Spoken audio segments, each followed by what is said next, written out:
Você sabia que 50% do tempo do time de testes é gasto na busca de dados adequados para a execução dos seus cenários de teste?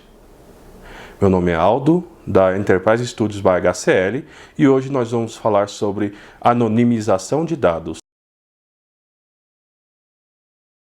Quando a gente fala de defeitos que escorregam para a produção, existem três principais vilões para esses defeitos.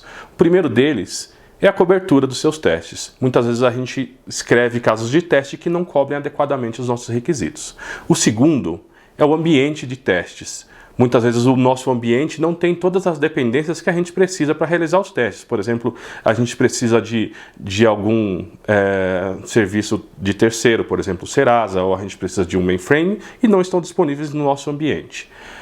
E o terceiro, que é o que a gente vai falar hoje, são os dados disponíveis para a gente testar. Muitas vezes os dados que a gente tem para testar não são adequados. Tá? A gente tem dados faltando para realizar os nossos testes.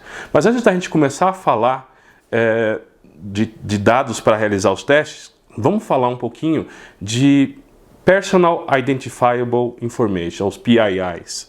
Tá? O que são os PIIs? São qualquer informação que consiga identificar um usuário. Então, se a gente pode falar do nome, porque eu posso identificar o usuário, eu posso falar de um documento, um ID, um CPF, e também posso falar de endereço, informações de saúde. Tá? Essas são informações que identificam o usuário.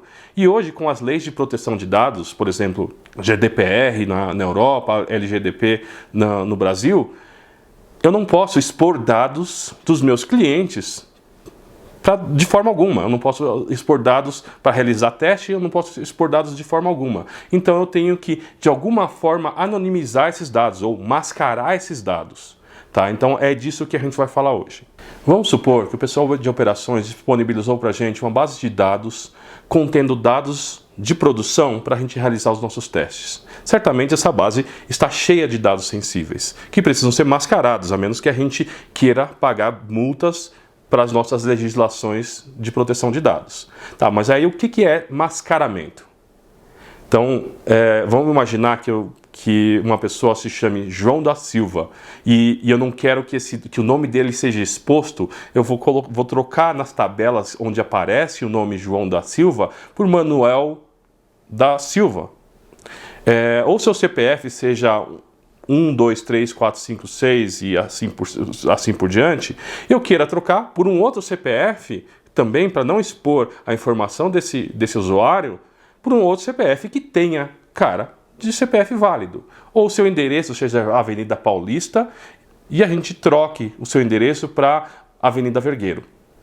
Tá? Então, dessa forma, a gente está garantindo que o dado desse usuário não está sendo exposto para a equipe de testes. Então, a gente está coberto pela legislação, a gente não está expondo o nosso usuário e a gente está permitindo que a aplicação seja testada.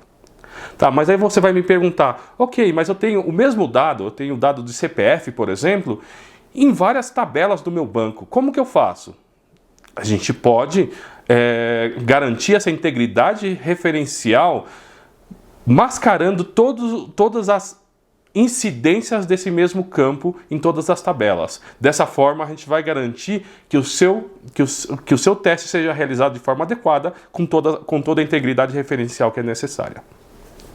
Se você gostou desse vídeo, dá um like na nossa página do LinkedIn e siga a gente. Muito obrigado.